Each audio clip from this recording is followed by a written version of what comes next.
Senator Bernardi. Senator Smith. Thank you very much, Mr Acting Deputy President. Well, I'm pleased this evening to be making my contribution on the legislation before us tonight, not least because it goes to the nature of an issue that's very, very important to Western Australia. And no one can deny that the success of Western Australia is built on many things, not least the enthusiasm and entrepreneurship of its people, the mining and resources sector, but significantly the agricultural sector.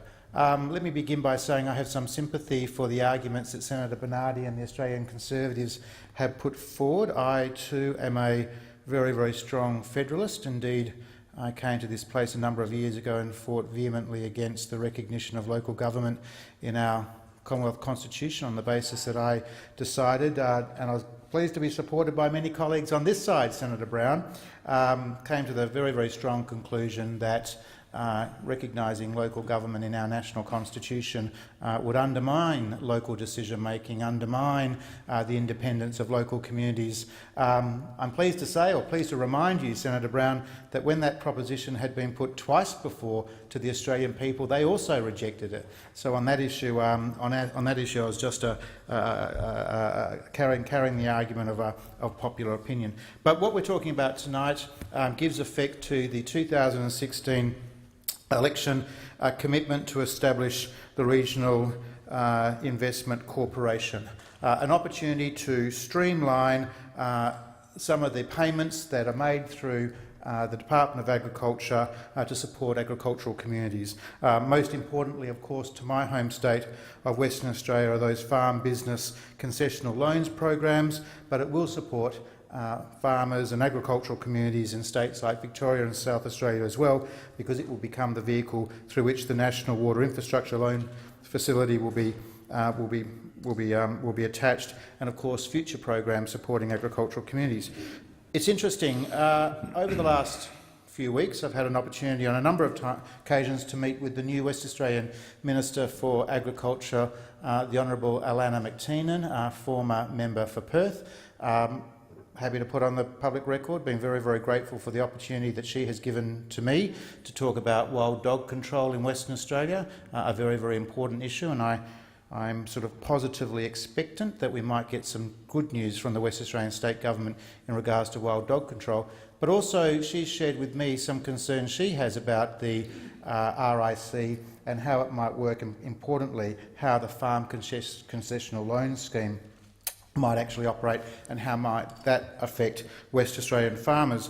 But I think at the outset it is important to put on the public record just why an organisation like this is important generally, but more specifically why Western Australia should be given a very, very strong voice in the governance of the Regional Investment Corporation when it's finally established. We know that the governance arrangements that will be put in place will have 3 board members.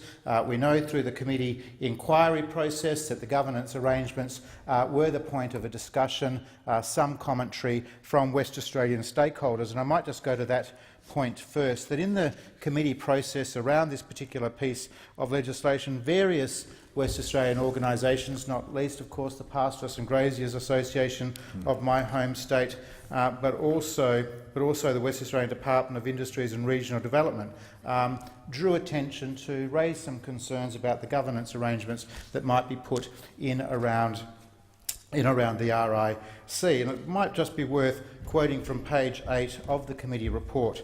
At page 8, the committee report draws out some of these concerns. Talks about the Pastoralists and Graziers Association of Western Australia argued that a board membership of 3 was too small and that the governance arrangements enshrine political influence into what should be a purely commercial operation. They went on to suggest that the size of the board and its composition should be similar to that found in private financial organisations in order to cover the range of qualifications, skills and experience listed in section 17 of the bill. Similarly, Another submitter queried whether a board of 3 members would be sufficient to effectively govern the RIC, and that there was a risk with the board that the board would end up having a limited range of experience.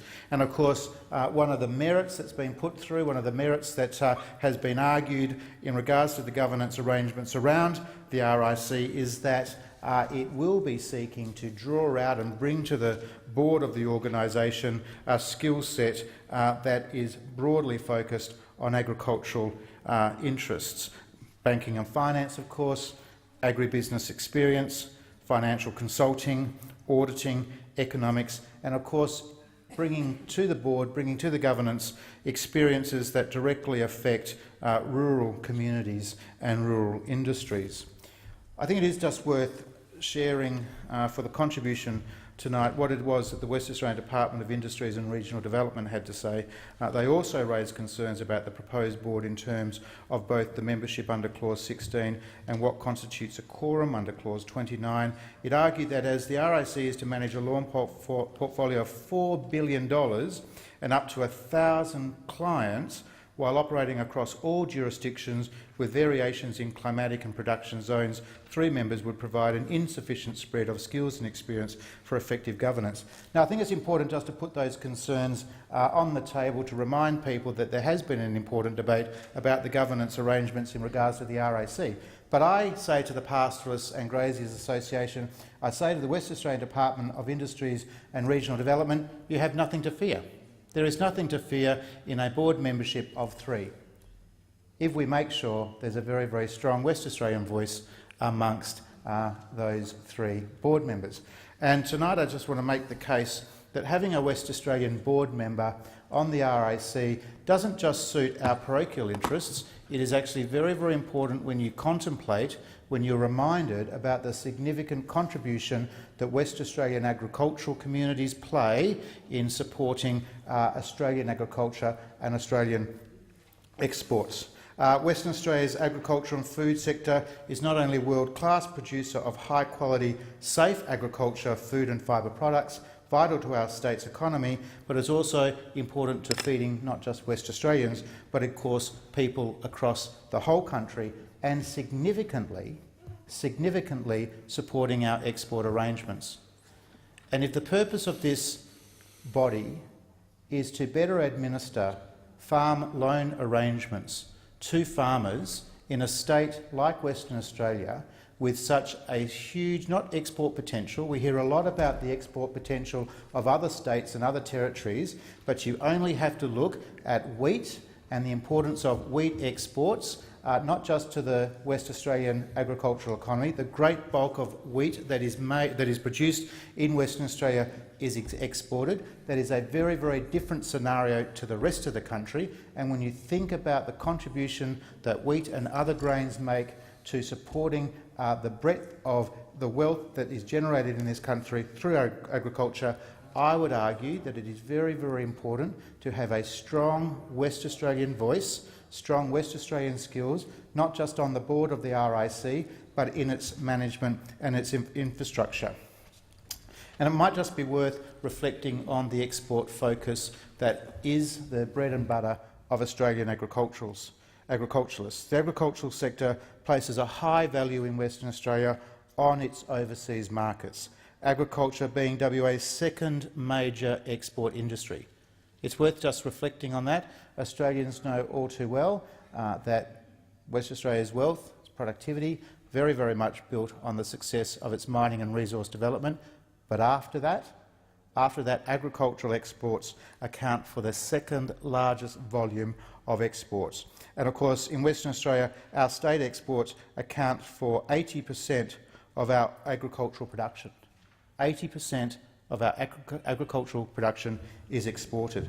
In 2015-2016, WA exported an estimated $7.6 billion in agriculture and food products. The top 3 products, of course, as I've said, wheat, barley and canola. And for the past decade, about 70% of the state's agri-food exports have been destined for Asia, with China, Indonesia and Vietnam some of our largest markets. With growing demand for premium agri-food products, especially across Asia, WA is in a good position to build on its reputation as a reliable supplier of clean, safe and high-quality food to overseas markets. And of course that's important not just in terms of the volume of exports, of agricultural exports, but we know that as incomes start to rise across Asia, as middle income earners and the size of that middle income bracket starts to increase across the Indian subcontinent, across North Asia, indeed across Southeast Asia, these are very, very real and tangible opportunities for West Australian agricultural producers, particularly those that are producing high-quality premium products. And of course, the free trade agreements which the coalition government has successfully stewarded are critical in embedding that future success for the West Australian economy.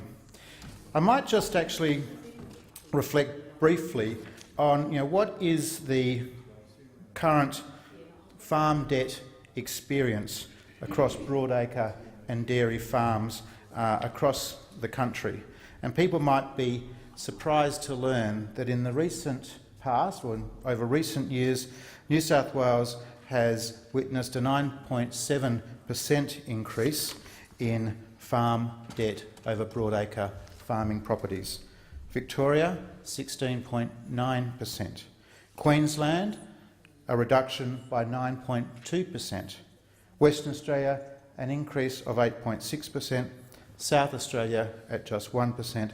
Tasmania, a reduction of 16.6%, and the Northern Territory again a reduction by 3.3%. But of course the average across Australia is a rise in farm debt across broadacre properties of on average about 4.5%. So that demonstrates that the issue of supporting agricultural producers, supporting farmers is very, very important. And of course many of us in this place will appreciate, perhaps not all of us to the same degree, but many of us in this place will appreciate that farming communities and farmers and their families have to live with uncertainty. They live with uncertainty not just in terms of the variable climate, which we hear a lot about in this place, not just in regards to severe drought experiences, but we know also dramatic fluctuations in commodity prices. The price we pay for being an open, export-orientated market economy. One, I would argue, that has benefited regional communities for many, many decades. I firmly put myself on the side of the ledger that says that open markets, low tariffs, export-orientated controls that are deregulated are by far the most effective means in being able to deliver success to farming families and to farming communities. I think it is worthwhile just briefly sharing with the Senate tonight, what is the success that has been enjoyed by the West Australian wheat industry, by the West Australian barley industry, and of course by beef community. But of course we know that WA is the major grain crop produced in Western Australia, making up 65% of annual grain production and generating between $2 and $3 billion for the West Australian economy, not the national economy, $2 to $3 billion a year for the West Australian economy each year. Wheat production, of course, occurs across the West Australian wheatbelt region on 4,000 mostly family-run farms, ranging in size from just 1,000 to almost 15,000 hectares. WA generates 50% of Australia's total wheat production, with more than 95% of this exported predominantly to Asia and the Middle East. Western Australia produces white-grained wheat varieties that generate high flour milling yield and a bright white flour that is suitable for a range of products, particularly those of great interest to our trading partners in Asia. The area sown to wheat in Western Australia over the past 20 years has remained relatively stable at between 4 to 5 million hectares, but over this same period production has increased strongly with improved yields. As a result, we're seeing production of 8 to 10 million tonnes per annum. The WA wheat industry has been the bedrock of WA's agricultural success. I argue that it's been the bedrock significant contributor to the success of Australian agricultural sector. In the area of barley, barley is Western Australia's second largest cereal crop after wheat, accounting for 25% of the state's total cereal production and delivering just over $0.6 billion in barley grain and malt export earnings each year. 40% of barley produced is delivered as malting grade destined for the Japanese, Chinese and Indian markets, Indian beer markets, with the remaining 60% delivered as feed grade, the majority of which is sent not to Asia but to the Middle East. And of course, finally, West Australian beef herd consists of approximately 2 million head, half of which free range on extensive pastoral stations in the northern rangelands of Western Australia, while the remainder roam the lush pastures of the agricultural region of the south and southwest of the state.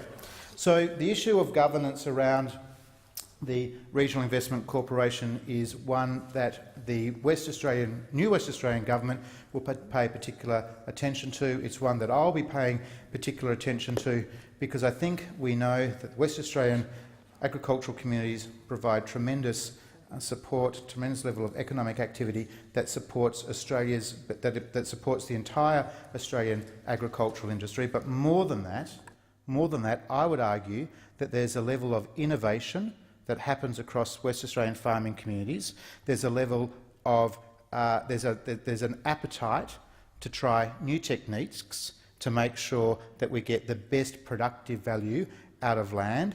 And I would add this final point, that what we're seeing in Western Australia is a generational change in farming communities. Once upon a time we would see older farmers and their families, but now I'm pleased to say that communities like Bruce Rock and like Merredin and others are coming to life because young, predominantly men but not exclusively, young men are taking on the challenge of raising their families in regional communities, taking on the challenge of looking after larger agricultural properties that, in good times, bring tremendous amount of benefit to local communities. So I could go for ever and ever, but I might just leave it at that, Mr. Acting Deputy, Acting Deputy President. But just to reiterate two important points: that the governance arrangement is one that I hope to talk to the Federal Minister of Agriculture, Barnaby Joyce, about. But also, I have been in communication with the State Agricultural Minister to talk about what we can be doing to make sure that the concessional loan arrangements that will be put in place under this new scheme do properly benefit West Australian farmers. Now, I would argue that in a continent as large as ours, it is hard to argue that there should be a consistent form of eligibility requirements. I would argue that farming conditions are variable enough and different enough on the west coast of Western Australia to those on the east coast of Western Australia, and indeed in Tasmania, that it would warrant having eligibility criteria that better reflect local conditions in those particular states. Now, this is a point that I know the West Australian government is keen to argue, keen to debate with the Commonwealth in regards to this particular point. But I think, you don't have to be an agricultural scientist, you don't have to be a senior climatologist to know that having a consistent set of eligibility criteria across a continent as large as ours, with such varying weather conditions, I hope you're nodding in furious agreement there, Mr. Acting Deputy President, because we know that when farming communities get inflicted with drought or floods in one part of the country, it is very, very reasonable, it's very, very likely, probably entirely possible, that another region is experiencing bumper times. And there is one particular case in point, and that is that the calculation between annual versus seasonal data in determining the eligibility criteria of Australian farmers has to change. That's important for WA farmers. Dare I say it, I'm pleased that the new Labor Minister for Agriculture, Alana McTiernan, is taking on this particular point. And on this issue, I'm happy to barrack in her corner to make sure that West Australian producers get the best possible deal that they can out of these new arrangements. I think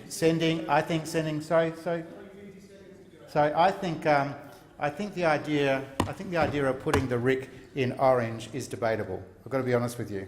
I don't know if putting it in orange is the right thing to do or even totally necessary. I thought it was Senator Williams that Senator Fawcett. But that said, if it's got to be in orange, that's totally okay. Let's make sure that there's one prominent West Australian with sound experience in agricultural industry that is one of those members on that 3-member board in regards to the governance arrangements. Thanks very much. Yep. Thank you. Order.